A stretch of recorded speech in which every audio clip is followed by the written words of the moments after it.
I clocked from a long time ago that Mina has this pattern where she sees something that somebody else has, or she sees something play out in her reality that she feels like, oh my God, I want that, right? So let's say it's beauty.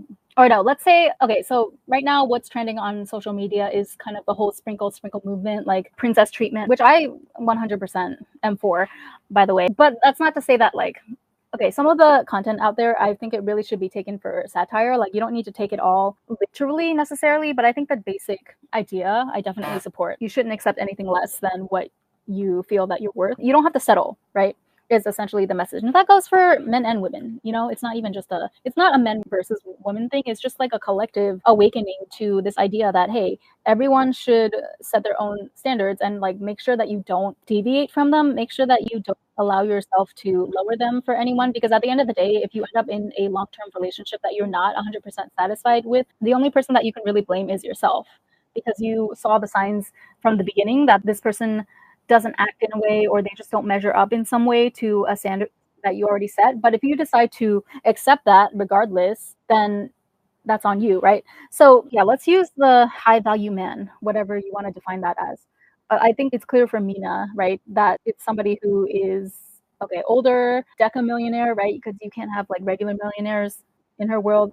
An older deca millionaire who is a provider, who pays for all the evolutionary basics. But the thing is, like, she didn't marry a millionaire. She married like a regular high middle class guy who made six figures, very decent, respectable living as an engineer. But Irfan clearly wasn't the ambitious type that was just going after the most that he could earn. I think she even said that he declined to take certain pay raises because it would be too demanding on his time. Like, Irfan wanted to rest in his soft boy era, right? So Mina has this pattern where she sees like other women around her getting that princess treatment, like getting with the millionaire, deca millionaire provider guys that she wanted. But since she settled for Irfan, and like now she's locked into a marriage with 3 kids with this guy, almost 2 decades with him, her first stage is that she tries to convince herself that her situation is better than whatever other people's situations that she's kind of looking at through envious lenses.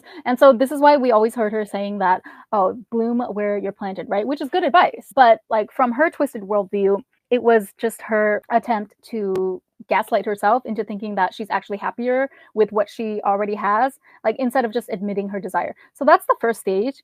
And then after that, and then she makes courses and content based on that deep denial of her actual desire, right? So like, she desires a deca millionaire full provider who can spoil her with the lifestyle that she wants, all the Chanel and Van Cleef that she wants. But since her actual partner can't do that, and she can't deal with the fact that she might have settled in any way, she brainwashes herself into thinking that her situation is actually the best. And no, actually, you want a guy that is not like top alpha earner type of male, because those guys, and then she starts listing off the reasons why those guys are actually not a good match, because they're more likely to cheat, or, you know, this, that, and the third, they have less time for the family. This would not be bad if she stopped there, but she can't stop there because her subconscious is like still dissatisfied with the reality of her situation, right? So the first stage is that she denies it. Then the second stage is that she goes deep into her denial and she makes courses and content on it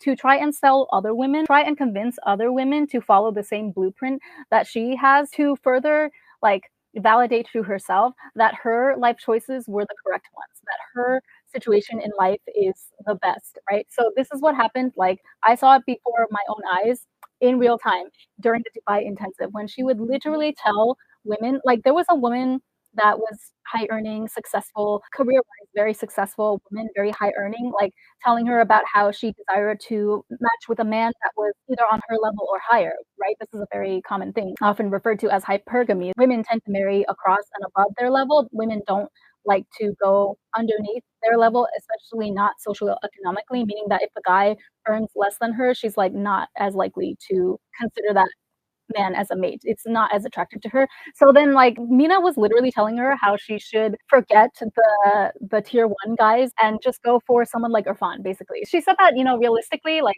women like us, the top 1% earners, blah blah blah, there's just not enough men. There's just not enough supply of men at that top level for us to realistically snag one of them. So your best bet is to go with like a level 2 guy, you know, like someone who makes 6 figures, who has a decent salary, but is not super ambitious, but then you can control him, you know? You can control him better. Like he's gonna be more dedicated to you and your family. He's gonna be a family guy. This is how she sold it to the girl at the intensive. But then after that, after she's like thrifted and been able to make all of her content and been able to swindle women out of their money to pay for that content, then her subconscious rears its ugly head again, and she cannot deny that she still wants the thing that she originally wanted in the first place, which is a high value man who is super high earning and earns millions of dollars and can provide her the lifestyle that she wants.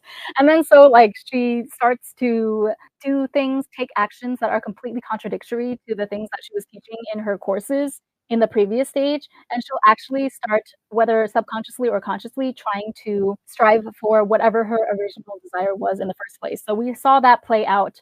I don't want to say anything about like marriage. I don't want to speculate on, you know, but we saw that play out with plastic surgery, right? Like she started out by insisting that women should work with what they have. No such thing as an ugly woman, only a lazy one. Like all you have to do is make sure that you only, only exercise and beautify yourself by natural means, right? Only use makeup and skincare. Make sure you get enough water. Make sure you get enough that type of thing. She even told me directly during the Dubai intensive that you shouldn't do plastic surgery. She said I'm against plastic surgery, but then later she goes and does it for herself. And I don't even think that that's the first time that she did it. To be honest with you, like it just doesn't seem like her recent tummy tuck was the first plastic surgery. Like it doesn't even matter. But basically, she'll deny it, and then she'll make courses, trick women into giving her thousands of dollars for the supposed wisdom in those courses, where she will teach women to achieve and to settle for. Essentially, like she will convince women to settle for the things that she settled for in life by selling it to them as this is actually the best solution.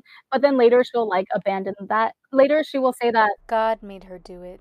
she doesn't consider herself to be beholden to the same regulations and rules that she places onto her students. So moving goalposts again. And then she'll just like go ahead and do what she wanted to do originally in the first place, which was to get plastic surgery.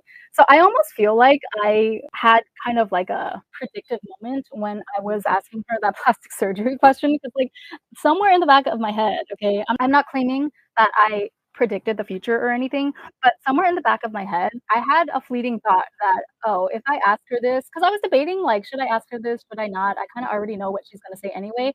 But I knew that the class was being recorded. And so I felt like, okay, if I ask this, then it's going to be on record. She is saying, without a shadow of a doubt, to me, not to get plastic surgery, right? Even though I'm like presenting her with kind of an interesting scenario, whatever reasons that I gave on why I was considering it. And then like I just had a feeling that, later on down the line, if there is some sort of fallout or if there are people that start to voice their dissatisfaction or their lack of results from her teachings, then this is definitely going to come up. It's going to be one of many things. But I just think it's so funny that I ended up asking the question about plastic surgery. Now it's recorded for eternity in the Dubai intensive recordings, and people can reference that and see the clear hypocrisy, okay, like the clear playing in our face